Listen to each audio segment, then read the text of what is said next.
હવે મિત્રો, લાસ્ટ લેક્ચરમાં આપણે આ સ્લાઇડમાં ઉષ્મા વાહકતા સુધી પહોંચ્યા હતા. હવે આ સૂત્રને આપણે આગળ વધારીએ. હવે delta Q by delta T આ સૂત્ર છે. ચાલો એમાં આપણે એવું ધારી લઈએ, બે શરતો ધારી લઈએ. જો આ જ આકૃતિ આગળ ચાલે છે, બરાબર. બીજી સ્લાઇડ હું મૂકું છું. જો તમે કઈ બે વસ્તુ લીધી, તો જો ડેલ્ટા એક્સ ટેન્સ ટુ 0 લીધું અને ડેલ્ટા ટી ટેન્સ ટુ શું લીધું? 0. જો અહીંયા, બરાબર, બે વસ્તુ સૂક્ષ્મ લીધી. લિમિટનો ઉપયોગ કરું છું એટલે બીજું સૂત્ર તમને મળશે. તો ડેલ્ટા એક્સ ટેન્સ ટુ 0 લો, ડેલ્ટા ટી ટેન્સ ટુ 0 લો, તો અહીંયા delta Q by delta T હતું એનું શું થઈ જાય? ડી ક્યુ બાય ડીટી થઈ જાય. અને અહીંયા જો આગળ સૂત્રમાં delta T by delta X હતું એનું શું થઈ જાય? DT by DX. એટલે ઉપરનું સૂત્ર કંઈક આપણું આવું બની જશે કે ડી ક્યુ બાય ડીટી બરાબર minus K A DT by DX. અને ડી ક્યુ બાય ડીટી છે એને શું ધારી લો? એચ, બરાબર. તો જો સૂત્ર શું બન્યું? એચ બરાબર માઇનસ કે ડીટી બાય ડીએક્સ. તમે અહીંયા ડી ક્યુ બાય ડીટી લખો તો વાંધો નહીં, એને આપણે કહીશું એચ. એટલે જો એક સૂત્ર આપણને અગત્યનું મળી ગયું, બરાબર. આ સૂત્રમાં થોડી ઓળખાણ કાઢી લઈએ, બરાબર. તો અહીંયા આપણે એચ અને ડી ક્યુ બાય ડીટી સરખું કીધું છે ને, તો ડી ક્યુ બાય ડીટી અથવા એચ એને શું કહીશું? ઉષ્મા પ્રવાહ તરીકે ઓળખશું. એ જ રીતે ડીટી બાય ડીએક્સ છે એને શું કહીશું? તાપમાન પ્રચલન. જો અહીંયા ત્રણ પદ છે એને બરાબર ઓળખી રાખો, બરાબર. ડી ક્યુ બાય ડીટીને શું કીધું? ઉષ્મા પ્રવાહ કીધું, એચ વડે દર્શાવશું. ડીટી બાય ડીએક્સ આ પદ છે સૂત્રમાં આટલું, એને આપણે કહીશું તાપમાન પ્રચલન. અને એક હતું કે, એને આગલા લેક્ચરમાં આપણે શું કીધું હતું? ઉષ્મા વાહકતા. આ ત્રણ પદ અત્યારે યાદ રાખો. હમણાં હું ત્રણે ત્રણની બરાબર ડિટેલમાં સમજૂતી આપું છું, સૂત્ર શું કહેવા માગે છે. પણ એક વાત આગલા લેક્ચરમાં મેં અહીંયા કીધું હતું કે અહીંયા ઋણ નિશાની આપણે લઈ લીધી હતી પહેલા લેક્ચરમાં, બરાબર. તો ઋણ અહીંયા શું કામ લીધું? તો આપણને ખબર છે કે તમે જેમ ગરમ છેડાથી અંતર વધે એમ તાપમાન શું થતું હતું? ઘટતું હતું. એટલે ડીટી બાય ડીએક્સ હંમેશા કેવું હોવાનું છે? ઋણ હોય છે, બરાબર. આપણે જો અહીંયા ઓપોઝિટ કન્ડિશન થતી હતી, દાખલા તરીકે આગલી આકૃતિ તમને કહું તો મેં તમને એમ કીધું કે આપણે ગરમ છેડાથી ઠંડા છેડા તરફ આમ જઈએ, બરાબર, આ સાઈડ જઈએ એમ અંતર શું થવાનું છે? જો આ એક્સ ને ડેલ્ટા એક્સ, એટલે અંતર વધતું જતું હતું. એની સામે આ બે વિભાગના તાપમાન, આમ ઘણા બધા વિભાગ લઈએ તો તાપમાન શું થશે? દરેક વિભાગના ઘટતા જશે.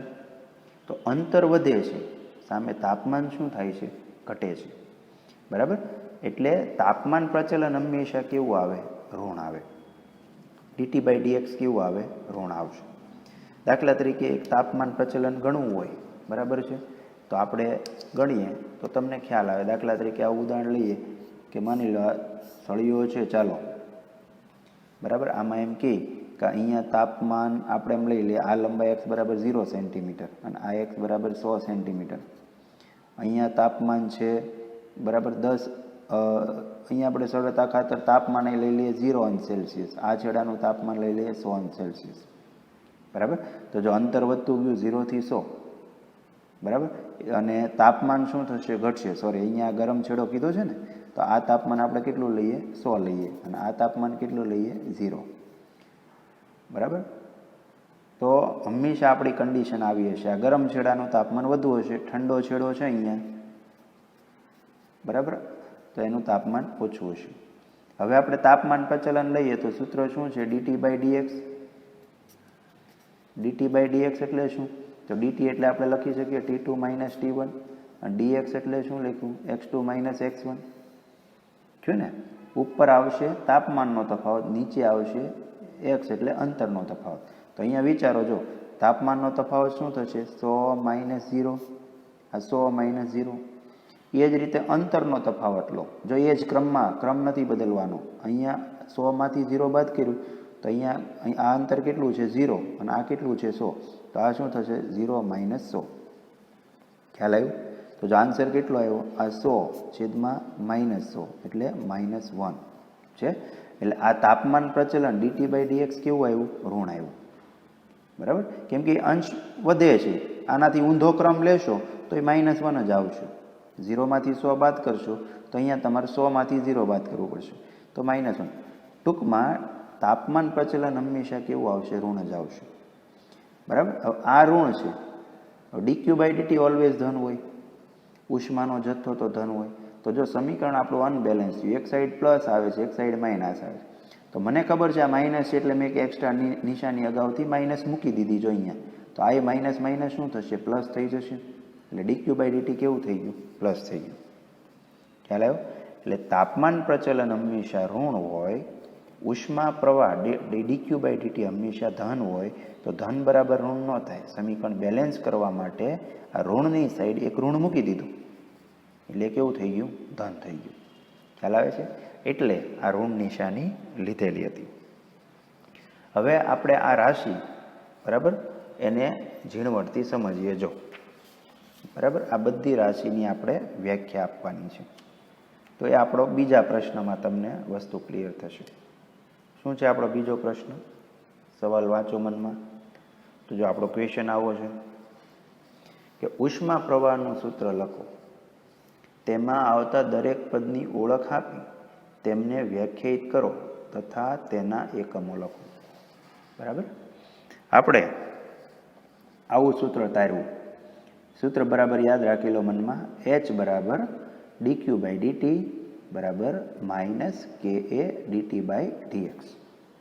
હવે આમાં ત્રણ પદ આપણે યાદ રાખવાના છે. એમાં એક H તો આપણે શું કીધું હતું? આપણે H કીધું તો ઉષ્મા પ્રવાહ બરાબર. H લખો અથવા ડીક્યુ બાય ડીટી લખો, એ આપણો ઉષ્મા પ્રવાહ લખ્યો હતો બરાબર. જો આ ક્રમમાં સમજાવું છું. બીજું ડીટી બાય ડીએક્સ, એને તમે તાપમાન પ્રચલન કીધું. અને ત્રીજું કે છે, એને તમે શું કીધું? ઉષ્મા વાહકતા કીધું.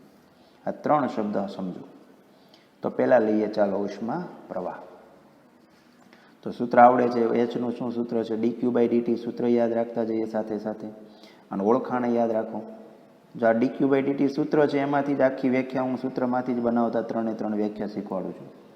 એટલે તમારે ગોખવી નહીં પડે. જો ચાલો ડીક્યુ શું છે? ડીક્યુ આપણે કહીશું ઉષ્માનો જથ્થો છે. બરાબર. આપણો જે સળિયો છે, આવી રીતે ટૂંકમાં આપણે આકૃતિ દોરી દઈએ. બરાબર, આપણો સળિયો છે એમાં આવી રીતે સમતલને લંબ રૂપે ઉષ્માનો જથ્થો પસાર થાય છે ને, એને આપણે ડેલ્ટા ક્યુ કીધું હતું. અને ડેલ્ટા ટી શું છે? સમય છે. બરાબર, સ્મોલ ટી છે. અને છેદ એકમ લઈ લો એટલે લખી દો એકમ સમય. તો જો આપણને ખબર છે કે આપણો જે સળિયો છે એના આડછેદમાંથી બરાબર આવી રીતે બે આડછેદ છે, આડછેદમાંથી દર સેકન્ડે કંઈક ઉષ્મા પાસ થવાની છે, અમુક જૂલ. તો એને જ આપણે શું કહીએ છીએ? ઉષ્મા પ્રવાહ. કે જો આને છેદ એકમ લો તો ટૂંકમાં એકમ સમયમાં પસાર થતો ઉષ્માનો જથ્થો છે. ક્યાંથી ઉષ્માનો જથ્થો પસાર થશે? તો ભાઈ આડછેદને લંબરૂપે બરાબર, જે આડછેદ છે એમાં લંબરૂપે આ ઉષ્માનો જથ્થો પસાર થશે. કેટલા સમયમાં? દર સેકન્ડે. એને શું કહીશું? ઉષ્મા પ્રવાહ. એટલે વ્યાખ્યા ક્લિયર થાય છે. શું વ્યાખ્યા લખશું? વાહકના કોઈ પણ આડછેદને લંબરૂપે દર સેકન્ડે પસાર થતા ઉષ્માના જથ્થાને ઉષ્મા પ્રવાહ H કહેવાય. સૂત્ર છે ડીક્યુ બાય ડીટી. ચાલો તો એકમ શું થશે? તો જો ઉષ્માનો જથ્થો શેમાં મપાય? જૂલ અથવા કેલરીમાં. તો જૂલ લો. સમય શેમાં મપાય? સેકન્ડમાં. તો જૂલ પર સેકન્ડ. અને ઉષ્માનો જથ્થો કેલરીમાં લઈ લો તો કેલરી પર સેકન્ડ. એટલે કેલરી સેકન્ડ ઇનવર્સ અથવા જૂલ સેકન્ડ ઇનવર્સ એનો એકમ થઈ ગયો. ઓકે. હવે બીજો ભાગ જો. હવે શું કહી દઉં? DT by DX. એને આપણે શું કીધું? તાપમાન પ્રચલન. આ પદને તો એને સમજીએ. ચાલો ડીટી અથવા ડેલ્ટા ટી કહી દો તો સરખું જ છે. સૂક્ષ્મ લો તો ડીટી, નહીંતર આને તમે આમે લખી શકો delta T by delta X. આપણે આના બરાબર જ આ લખેલું છે ને સૂત્રમાં. તો ડેલ્ટા ટી ડીટી શું છે? એ તાપમાનનો તફાવત છે. બરાબર, આપણે જે બે વિભાગ લીધા એની વચ્ચેનું ટેમ્પરેચર ડિફરન્સ કીધું. અને ડેલ્ટા એક્સ શું છે? તો આ બે વિભાગો વચ્ચેનું અંતર છે. બરાબર, બે સમતલો વચ્ચેનું અંતર છે. તો પાછું છેદ એકમ લઈ લઈએ એટલે શું છું? એકમ અંતર. બરાબર, તમે એમ કલ્પના કરો કે આ બે વિભાગો લીધા છે તમે લંબઘન સળિયામાં, એ 1 સેન્ટીમીટર અંતરે અથવા એકમ અંતરે લીધા છે. તો જો અત્યારે આખા સળિયાની અંદર ગમે ત્યાં એકમ અંતરે બે વિભાગો ધારી લઉં તો અત્યારે આ બે વિભાગો વચ્ચે કંઈક તાપમાનનો તફાવત હશે કે નહીં? આ બેનું ટેમ્પરેચર અલગ અલગ હશે, કંઈક ડિફરન્સ હશે. તો એ તાપમાનના તફાવતને જ આપણે શું કહીશું? તાપમાન પ્રચલન. એટલે જો વાત આવી થઈ ગઈ કે વાહકમાં વહનની દિશાને લંબ એકમ અંતર દીઠ બે સમતલો વચ્ચેનો તાપમાનનો તફાવત. જો આ વાત આવી ગઈ, એકમ અંતર દીઠ બે સમતલ વચ્ચે તાપમાનનો તફાવત, એને શું કહેવાય? તાપમાન પ્રચલન. પણ આ સમતલ આપણે કઈ રીતે ધાર્યા હતા? વહનની દિશાને લંબ, કે ઉષ્મા આમ પ્રસરે છે તો સમતલ એને બરાબર લંબ રૂપે ઊભા રાખેલી છે, સ્લાઇસ. બરાબર? એટલે વ્યાખ્યા આવી થઈ, આના ઉપરથી જ બોલવાની છે કે વાહકમાં વહનની દિશાને લંબ એકમ અંતરે રહેલા બે સમતલો વચ્ચેના તાપમાનના તફાવતને શું કહેવાય? તાપમાન પ્રચલન કહેવાય. અને એનો એકમ શું થશે? કેલરી પર મીટર, કિલોમીટર નથી, સોરી, કેલ્વિન પર મીટર. તાપમાનનો તફાવત શેમાં આપ્યો છે? કેલ્વિનમાં. અને અંતર શેમાં લીધું છે? મીટરમાં. અંતર સેન્ટીમીટરમાં લો તો કેલ્વિન પર સેન્ટીમીટર, અથવા સેલ્સિયસમાં લો તો અંશ સેલ્સિયસ પર સેન્ટીમીટર, અંશ સેલ્સિયસ પર મીટર, ઘણા બધા બને. ચાલો, આ બાબત ક્લિયર થઈ ગઈ. હવે આપણે લઈએ ઉષ્મા વાહકતા, કે. તો જો કેની વ્યાખ્યા કેમ આપશો? તો કેમાં થોડુંક વધારે ધ્યાનથી જોઈએ.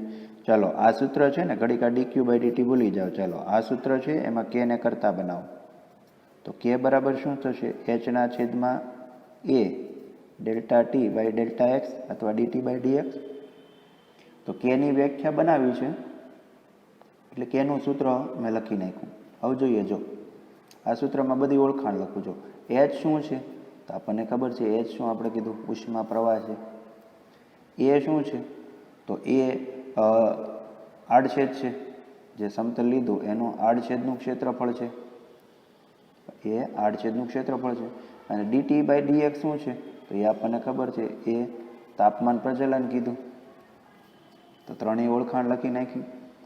હવે છેદ આપણે એકમ લઈ લેવાનો છે, એટલે જો અહીં એકમ આડછેદ લઈ લો. એકમ આડછેદ એટલે કે જે તમે આ સમતલો ધાર્યા છે એનું ક્ષેત્રફળ એક એકમ છે, 1 સેમી સ્ક્વેર કે 1 મીટર સ્ક્વેર. તાપમાન પ્રચલન એ કઈ લઈ લો? એક એકમ છે. એક એકમ એટલે આ બે વિભાગો વચ્ચેનો ટેમ્પરેચર ડિફરન્સ 1 અંશ સેલ્સિયસ છે. અહીં આપણે જોયું બે સમતલો વચ્ચેનો તાપમાનનો તફાવત, એ એકમ લઈ લો. તો આ બે એકમ લો તો જો એવું ધારીએ ત્યારે જેમાંથી ઉષ્મા પ્રવાહ પસાર થાય એને જ આપણે શું કહીશું? ઉષ્મા વાહકતા કહીશું.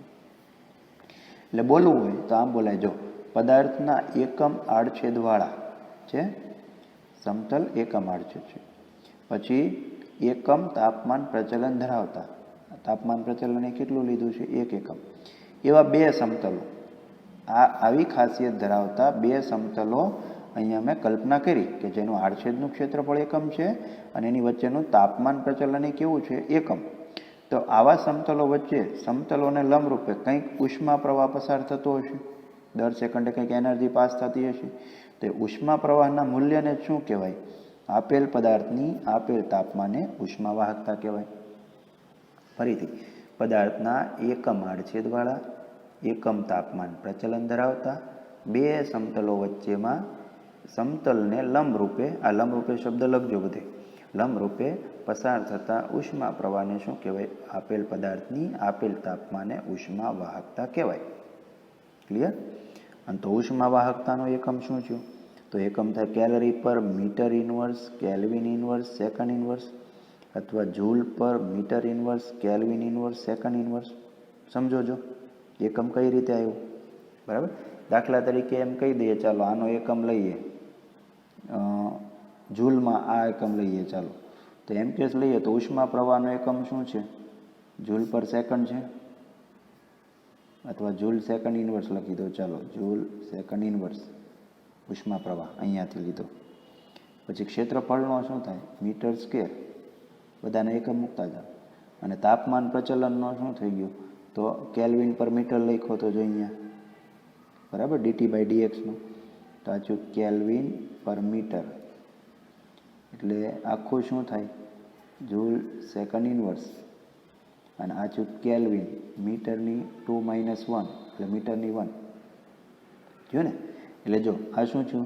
હવે આને આ જે લખ્યું છે એ આ બરાબર બે થાય છે. જો આ જૂલ, આ સેકન્ડ ઇનવર્સ, પછી કેલ્વિન ઉપર જાય તો કેલ્વિન ઇનવર્સ, મીટર ઉપર જાય તો મીટર ઇનવર્સ. તો joule per meter inverse, kelvin inverse, second inverse. અથવા ટૂંકું ટચ યાદ રાખવું હોય તો જૂલ પર MKS CGS પદ્ધતિ શીખવાડીએ ને, એમાં MKS. પણ MKS એટલે પાછું મીટર કિલોગ્રામ સેકન્ડ નહીં લેતા, એ સમજો. અહીંયા શું છે, M શું છે, મીટર, K શું છે, કિલોગ્રામની, કેલ્વિન, અહીંયા તાપમાનની વાત છે, બરાબર, આ તાપમાન, અને S શું છે, સેકન્ડ છે. એટલે joule per meter kilogram meter kelvin second. એટલે આખું સૂત્ર આવી રીતે આપણે શીખા, બરાબર. મૂળ બાબતો સૂત્ર યાદ રાખો. સૂત્ર છે H બરાબર -K dT/dx. પછી દરેકમાં ઓળખાણ યાદ રાખો. H છે ઉષ્મા પ્રવાહ, dQ/dt, બરાબર. એટલે બનાવ્યું dQ ઉષ્માનો જથ્થો, dt સમય, એટલે છેદમાં સમય, છેદ એકમ લીધા કરવાનો, એટલે એકમ સમયમાં પસાર થતો ઉષ્માનો જથ્થો. પછી શણગાર કરી દેવાનો વાક્યનો, અને એકમ અહીંયાથી મળે. એ જ રીતે dT/dx છે તાપમાન પ્રચલન કીધું, dt તાપમાનનો તફાવત, dx બે સમતલો વચ્ચેનું અંતર, એ એકમ લીધું. એટલે એકમ અંતરે જે સમતલ છે એની વચ્ચેનો તાપમાનનો તફાવત, એ તાપમાન પ્રચલન થઈ ગયું, બરાબર. આ સરળ થઈ ગયું. અને કેમાં આપણે આ જ સૂત્રમાંથી કરતા બનાવ્યા, H/dT/dx.